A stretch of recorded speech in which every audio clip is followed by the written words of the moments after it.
for a second time about the book of Revelation. Thank you so much for coming back.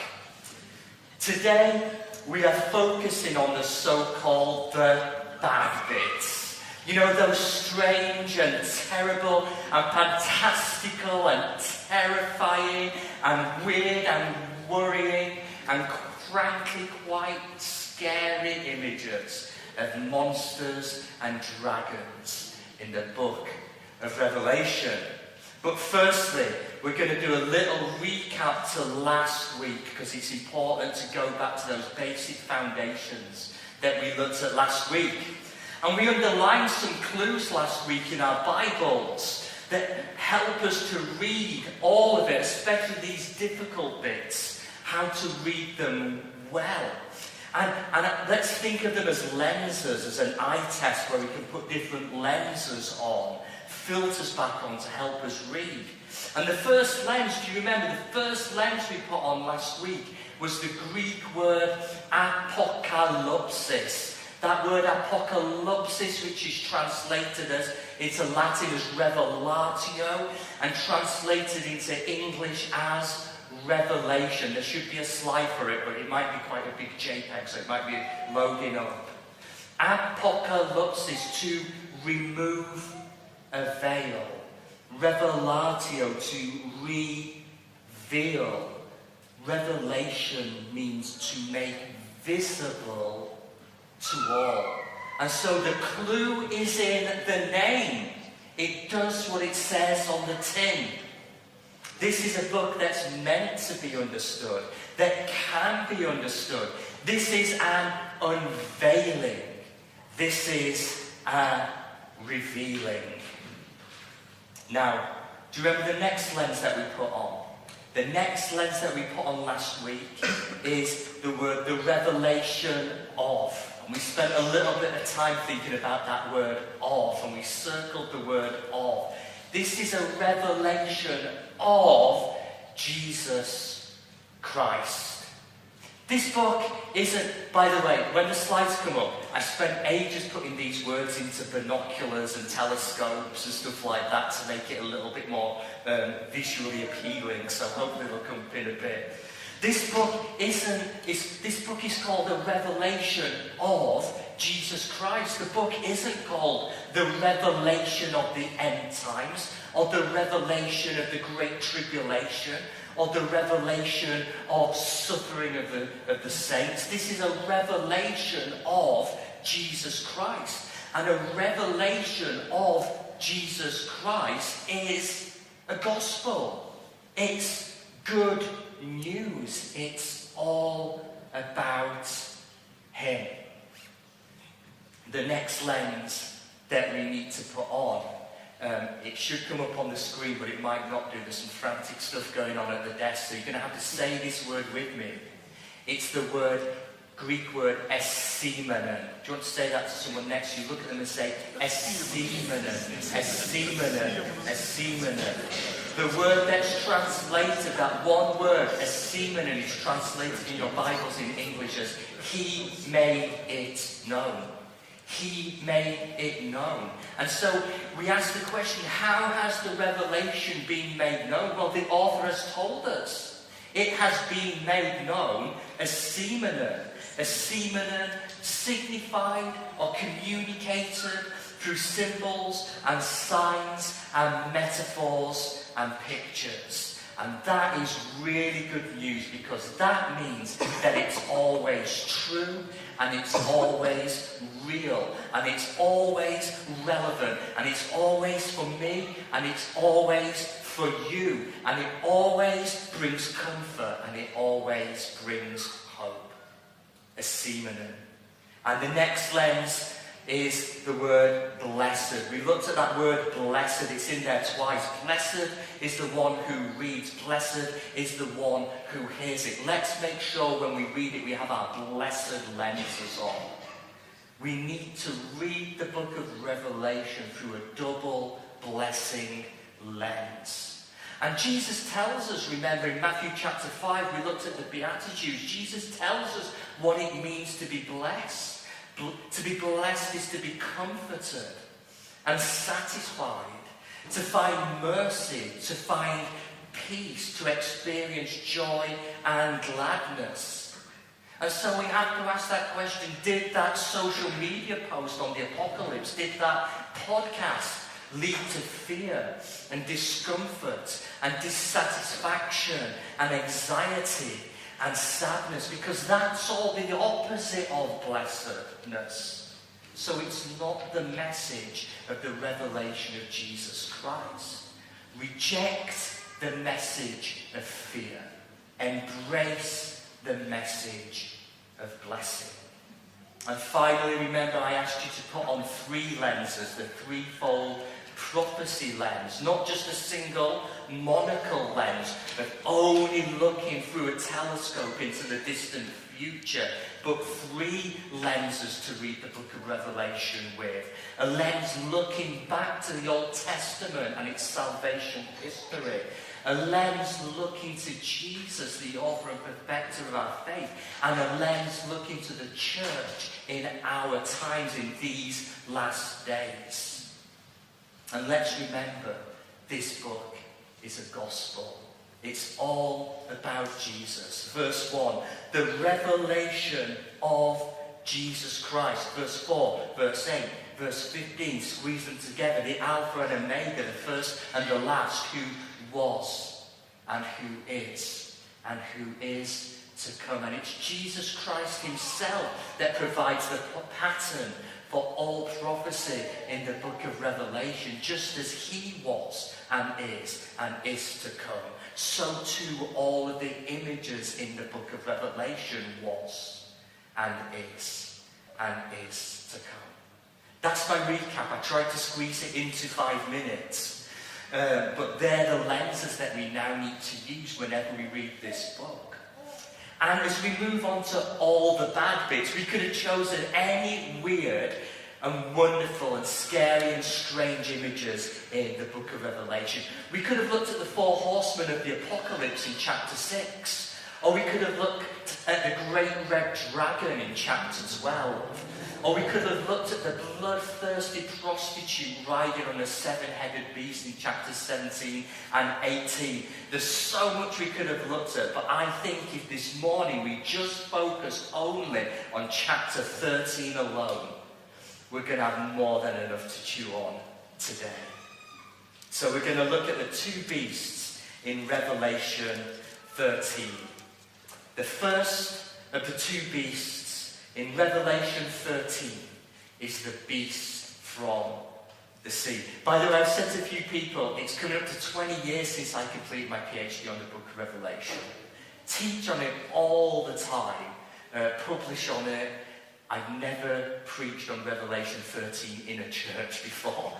You know, it's not your everyday kind of reading, is it? The beast from the sea, Revelation 13, verses 1 to 2. And I saw a beast rising out of the sea, having 10 horns and 7 heads, and on its horns were 10 diadems, and on its heads were blasphemous names. And the beast I saw was like a leopard, its feet were like a bear's, and its mouth was like a lion. Wow, who is this horny beast? Well, putting on our Old Testament, thank you, Steve. You're allowed to, there might be a few little funny bits in this. Putting on our Old Testament prophetic lenses, that takes us back to the book of Daniel. And in Daniel 7, we read not just of one beast, but of 4 separate beasts coming from the sea. There we read of a winged lion, and a 3-tusked bear, and a winged leopard, and a 10-horned beast.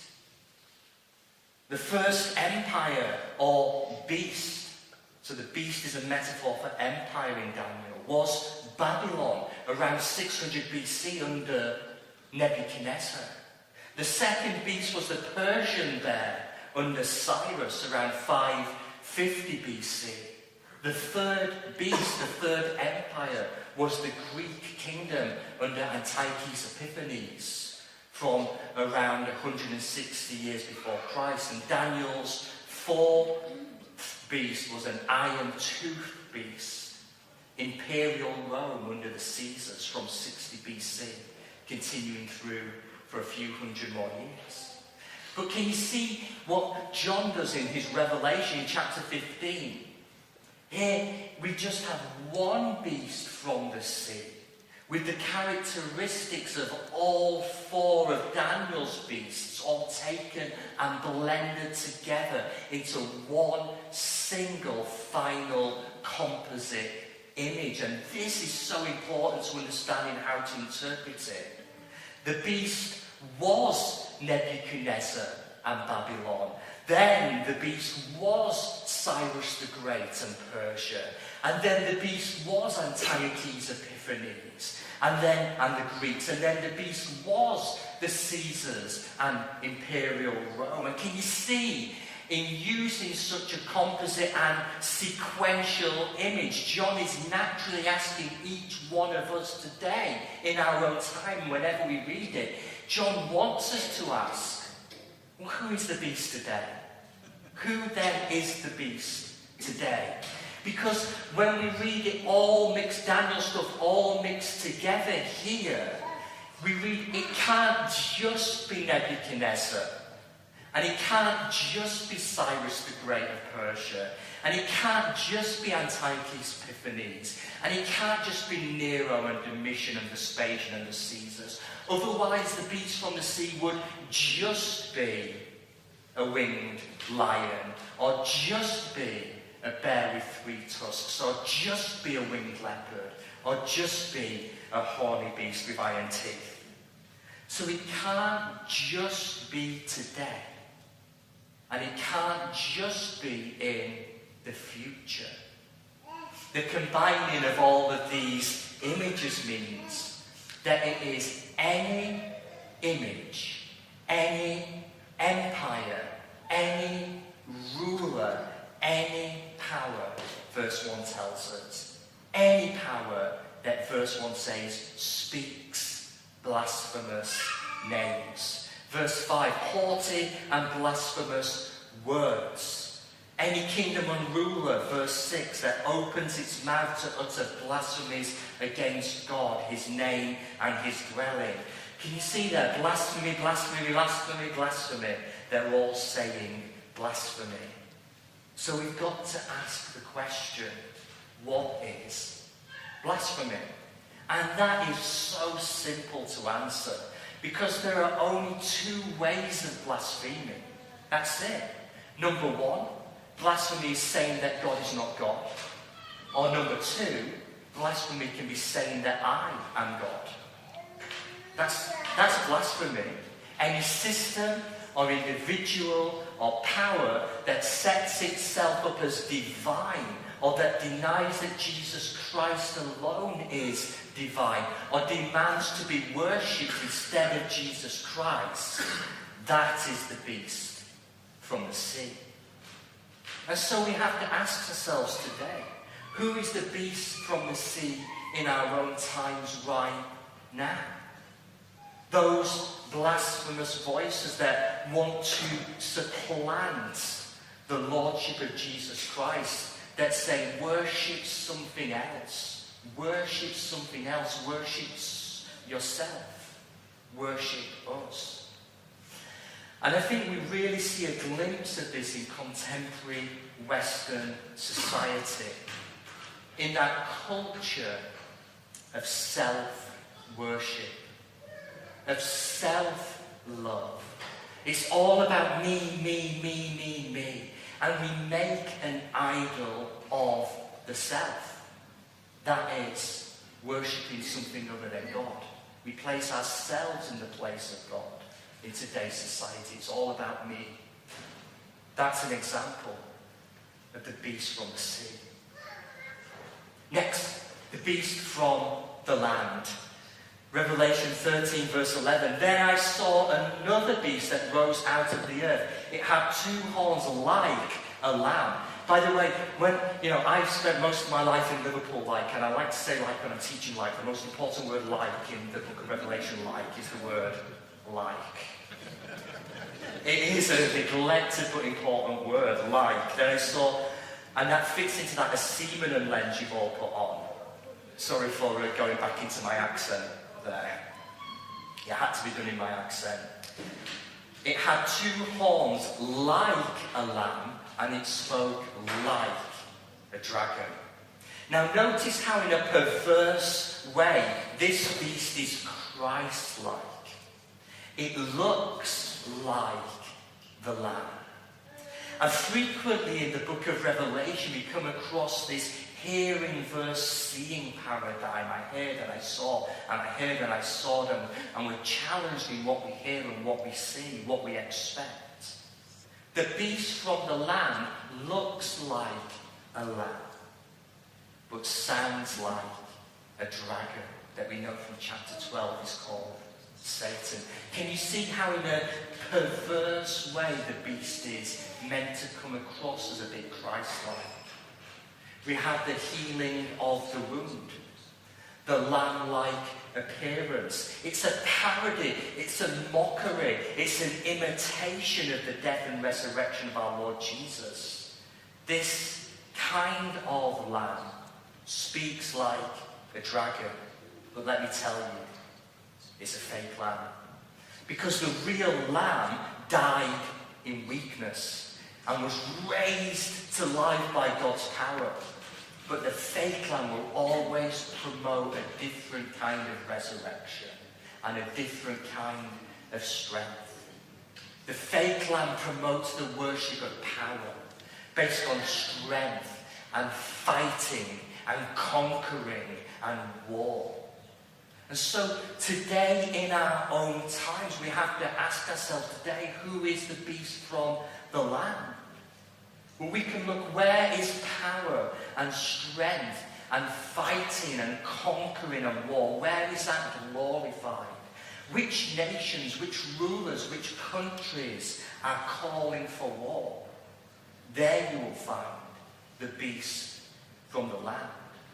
Perhaps, like me, in our own times, you catch a glimpse of this in far-right Christian nationalism and the hijacking of the cross, paraded around like a piece of propaganda, extremist propaganda, whilst denying the Christ-like love and sacrifice and loving the least and the last and the lost of what the cross truly represents.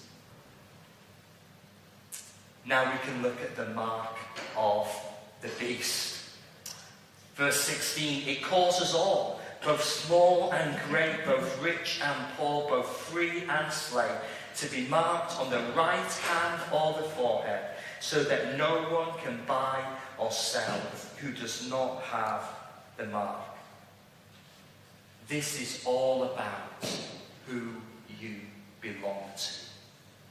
Who do you belong to? You see, in Revelation chapter 7 verse 3, we've read already that we belong to the Lamb, and we have been marked, and we have been sealed. It's the same word. We've been marked already. The sealing of the church, the sealing of those declared righteous in Revelation 7 verse 3, that marks and seals us already as the servants of God. That's done. It's dusted. It's in the bag because it happened on the cross once and for all. You belong to Jesus. And there's an amazing history of this sealing, this marking, found throughout the Old Testament salvation history. The sign of Cain, the mark on Cain's brow in Genesis 4 verse 15, which protects him from the punishment he deserves. The mark of blood on the doorpost, saving the firstborn of Israel at the Passover in Exodus 12 verse 7. The mark or sign, it's there again in the vision of Ezekiel, where Ezekiel 9 verse 4 says that the righteous walk through the city and they are saved and protected because of a mark on their foreheads. In the book of Revelation, John sees the faithful. He sees that's part of us. We are part of that. He sees us sealed and protected by that sign on our foreheads in Revelation 14 verse 1. and 22 verse 4. Chapter 13 is sandwiched between 7 and 14. The marking of the saints either side of it. When you belong to Jesus, you have been marked as his own. You have been signed, sealed, and delivered. But the sealing here in Revelation 13 marks another group of people as servants of the beast. How does the beast own someone? Well, this beast, verse 17 tells us, controls what you can buy and sell. You see, the worship of this beast is the worship of wealth. And the desire for possessions and the insatiable lust of always wanting more and more and more. We know just how controlling people that be. It controls us. Jesus Christ himself named this beast. We're back in Matthew 6, back to the Sermon on the Mount again. Jesus is teaching about money and wealth there. In Matthew 6:24, Jesus says, no one can serve two masters. Can you see the similar language here between Revelation 13 and Matthew 6? No one can serve two masters, for a slave will either hate the one and love the other, or to be devoted to one and despise the other. You cannot serve God and mammon. Mammon, the spiritual personification of greed and the lust for wealth. And let me tell you, if you don't know already, it is a beast. It is a beast. It wants to own you and control you, and it will rule over you if you don't rule over it. And for some of us today, we need the seal of the Lamb not only on our heads and our hands, but also on our wallets and our bank accounts, so that we can be set free from the power that money holds over us, never having enough, having too much, and it owns us. Money, the love of money, is a beast. And finally, the beast's name, verse 18, this calls for wisdom. Let anyone with understanding calculate the number of the beast, for it is the number of a person. Its number is 666. What does the number 666 mean? Well, we've got these lenses that we've been putting on over these last few weeks to help us understand it. Remember, we talked about the threefold cycle of prophecy and the person of Jesus who was and who is to come. And I argued last week from the principle in 1 John chapter 2 that just as there are many antichrists who was, is, and is to come, so there are many Babylons, many beasts who was, is, and is to come, and there are many 666s. So the question, who is the number 666 referring to, is an incomplete question, because we're back to those three cycles, those three lenses. Who was a 666? Who is a 666 at the time of Jesus? And who will be the 666 to come in the age of the church in these last days? But firstly, how can a number also be a name? I don't know anyone whose name is 6 or 7, or maybe a Bond villain or something like that, I don't know. How can a number be a name? Well, the principle here is called gematria. Do you want to say gematria to the person next to you? Gematria. Gematria.